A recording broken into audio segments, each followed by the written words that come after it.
Olá pessoal, tudo bem? Então hoje a gente vai falar um pouquinho aqui das funções complexas mais simples, né? A gente vai começar aqui com duas funções que são muito importantes, né? Que é a função conjugação, você tirar o complexo conjugado de um número complexo, e as potências, né? Funções do tipo z elevado a um n, ou n qualquer. Então a primeira coisa que eu quero que vocês entendam é, para a gente ter uma função complexa, tá? A gente tem que tomar muito cuidado, porque a gente tem que satisfazer a seguinte condição, tá? O domínio e vou até colocar aqui o domínio e o contra e a imagem, né, das funções complexas seguem a mesma lógica das funções reais. Então, ou seja, a gente quer que exista para cada valor de z, que exista apenas um f de z, tá? Ou seja, a gente não quer funções do tipo multivaluadas, tá? Então, ou seja, se a gente não pode ter f de z igual a w, f de z2 igual a ômega, né? E aí a gente não vai querer que z1 seja igual a z2 quando ômega diferente de ômegazinho diferente de ômegazão. Então, ou seja, vamos supor que esses dois números sejam iguais, ou seja, se eu tenho um z, para o mesmo z, eu não posso ter a função aplicada em z dando dois valores diferentes. Tá? Isso aqui não pode, tá? Isso aqui não pode acontecer. Eu não posso ter essa situação, tá? Onde eu tenho uma função aplicada em um número complexo dando dois valores distintos. E isso aqui é o problema da função multivaluada. Então a gente sempre vai restringir o domínio das funções complexas de modo que a gente não tenha funções multivaluadas, tá? Então esse detalhe da função multivaluada ele vai ficar bem mais claro quando a gente for estudar a função logaritmo, né? Você vai ter que escolher o ramo do logaritmo para fazer com que essa função ela esteja bem definida, tá? E esse ramo é arbitrário, você delimita qual é a reta que você quer que seja um ramo do logaritmo, e a partir dela você faz a sua análise, tá? E a primeira função que a gente vai trabalhar são as potências, tá? Potências. Então, nas funções do tipo potências, a gente vai ter o seguinte: a gente vai ter que o f do número complexo z vai ser igual a z elevado a um e, qualquer, tá? São as funções do tipo funções de potências, né? Lembrando que esse n aqui ele é natural, tá? É um número natural qualquer, pode ser zero também, né? Pode ser naturais com zero, não tem problema nenhum. E essas funções do tipo funções de potências, elas definem funções polinomiais, né? A gente também pode ter f de z como sendo um somatório, tá?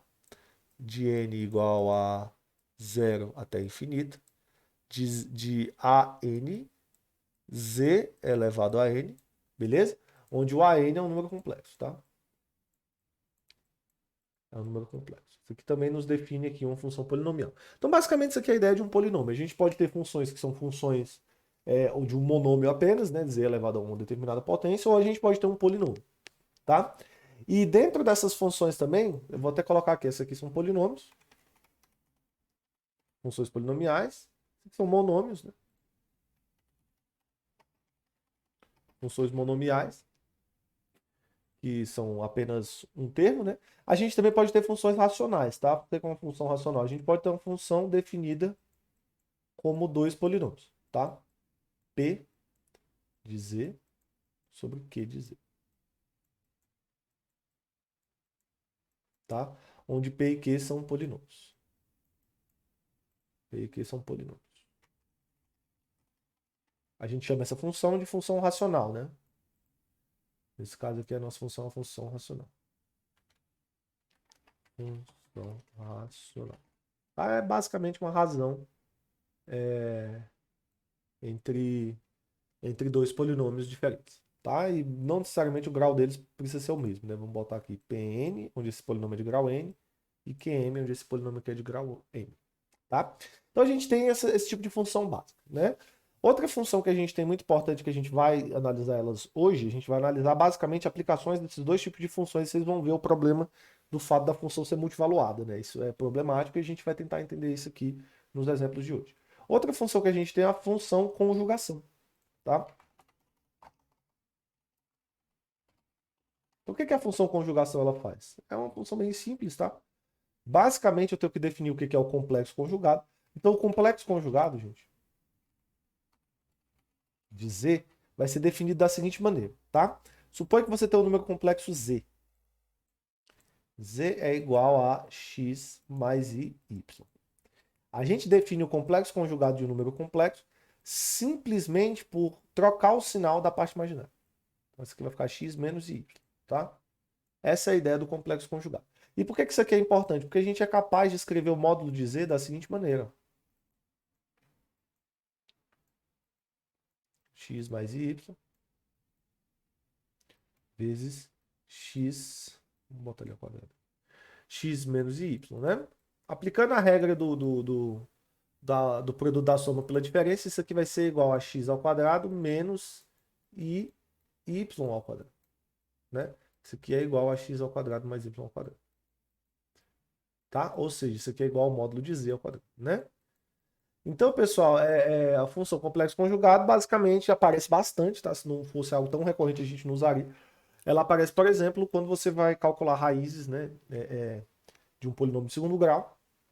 Geralmente, quando você tem uma raiz complexa, ela vem sempre ela e o complexo conjugado dela. Sempre vem pares, né? Função e o complexo conjugado.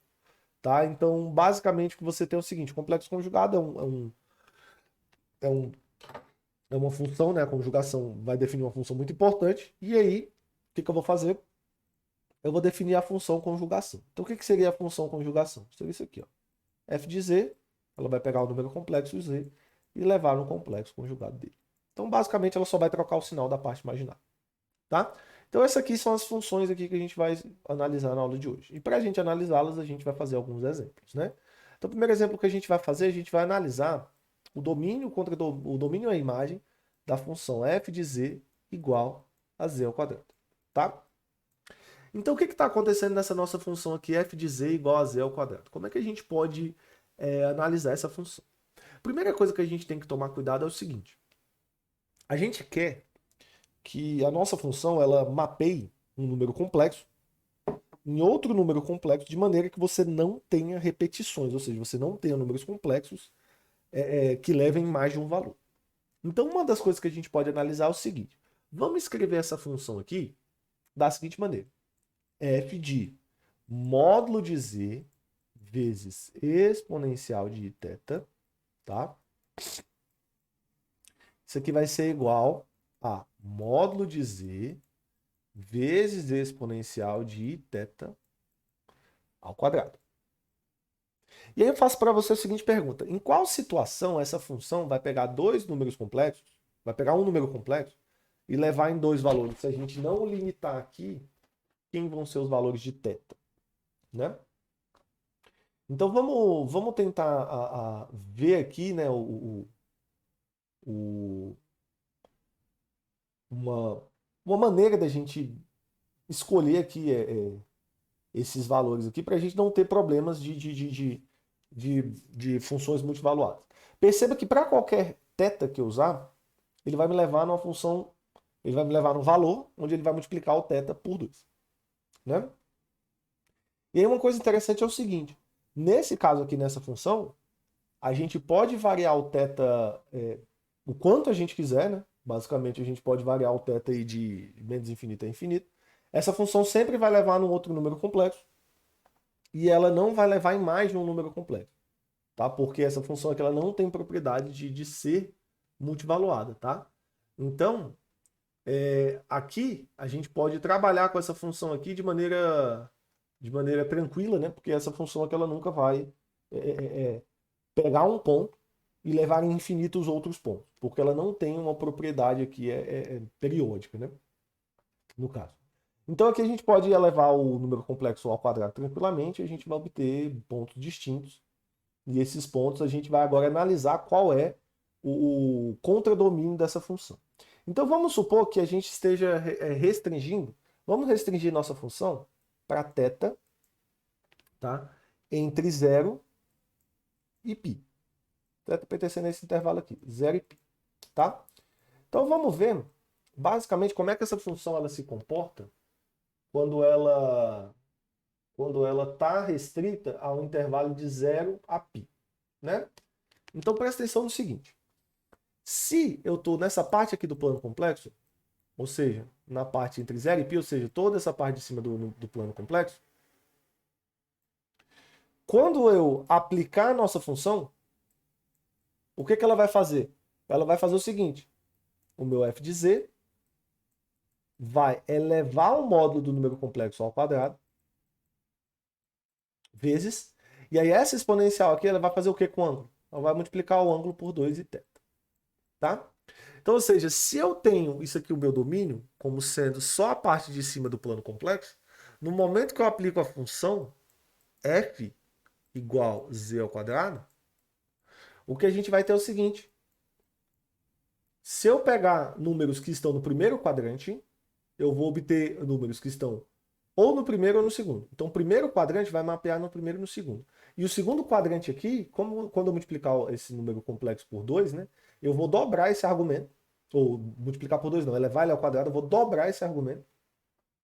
E aí esse argumento ele vai fazer com que eu chegue aqui e cubra todo o plano complexo. Então, ou seja, o contradomínio dessa função aqui, né, vai ser todo o plano complexo, tá? Então, a gente vai ter aqui justamente essa situação, tá? Onde eu vou mapear a parte de cima do plano complexo no plano complexo inteiro. Então, essa aqui é uma característica da função f de z igual a z ao quadrado. Ela pega a parte de cima do plano complexo e mapeia ela inteira, ela mapeia essa parte de cima no plano complexo inteiro. Tá? Então, essa função ela faz isso. Então, vamos supor aqui que eu pegue esse ponto aqui, por exemplo, o ponto, sei lá, 1, 2, tá? E aí, se eu calcular f de z, onde z é igual a 1 mais 2i, né? Isso aqui vai nos gerar um novo ponto no plano complexo. E o nosso f de z vai ser 1 mais 2i ao quadrado. Beleza, pessoal? E aí, se a gente elevar esse número complexo ao quadrado, a gente vai ter o quadrado do primeiro menos o quadrado do segundo. Então, o f de z ele vai ser igual aqui, ó, nesse caso estou dando um exemplo, ser igual o quadrado do primeiro menos o quadrado do segundo, né? Porque eu estou elevando ao quadrado. E aí vai dar menos 3, mais duas vezes o primeiro vezes o segundo, então mais 4i. Né? Então o que a gente vai ter é justamente isso aqui, ó. Estou pegando um ponto aqui no primeiro quadrante, ele está me mapeando nesse ponto aqui, ó, menos 3 no x e 4i no y. Esse ponto aqui, tá? Menos 3 mais 4i. Beleza? Então isso aqui é um exemplo de mapa, né? A função f ela pega esse ponto e mapeia naquele, tá? Só para você entender basicamente. Aí se eu pegasse um ponto agora no segundo quadrante, claramente ele ia mapear aqui ou no primeiro, ou no terceiro ou no quarto quadrante, porque é isso que ele está fazendo. Esse quadrante é mapeado nos dois de cima e o segundo quadrante é mapeado nos dois de baixo. Beleza? Agora vamos analisar a função f de z. F de z igual ao complexo conjugado. E aí, gente, a gente vai perceber o seguinte, quando a gente vai analisar essa função f de z igual a complexo conjugado, o que a função está fazendo? A função está pegando o seguinte, ó. Vamos supor que eu tenha o nosso domínio dessa nossa função seja o domínio definido por θ, né, que é o argumento de z, pertencendo ao intervalo 0 a π. Ou seja, a gente está pegando só o primeiro e o segundo quadrante. Tá? Então vamos ver o que essa função ela faz com esse nosso domínio, né? Então, ou seja, vamos assumir que a gente está analisando funções que tenham esse domínio aqui, ou seja, que elas estão definidas, né, no primeiro e no segundo quadrante do plano complexo. Quando eu aplicar a nossa função f aqui, o que a gente vai ter? Vamos tentar visualizar? Então vamos aplicar f no número complexo que é definido como x mais i. E o que essa função vai fazer? Ela vai tirar o conjugado. E tirar o conjugado é trocar o sinal. Né? Então, basicamente, se eu estou pegando um ponto aqui, a função f está mapeando ele aqui embaixo. Ela está espelhando, ela está como se fosse refletindo o número complexo em relação ao eixo x. Então, basicamente, essa nossa função ela mapeia a parte superior do plano complexo na parte inferior aqui, ou seja, no terceiro e no quarto quadrante. E ela reflete, tá? Ela vai refletir sobre o eixo. Claro que a parte onde ela não vai mudar os números vai ser sobre a, a reta real, né? Na reta real não tem parte imaginária, então ela é mapeada nela mesma. Mas aí quando você tem uma parte imaginária do número complexo, ela só vai inverter. Beleza? Então, claramente aqui a gente tem que a função com conjugação faz isso. Então, pessoal, a gente tem que, quando a gente vai analisar domínio, domínio imagem de funções complexas, é bem importante a gente entender o que a função está fazendo. Porque aí quando a gente for ver o problema dos casos das funções multivaluadas, vai ficar muito claro por que a gente tem que restringir o domínio delas para evitar que um mesmo ponto no plano complexo tenha infinitos valores distintos. Tá bom? Então é isso, pessoal. Na próxima aula a gente continua. Valeu e até.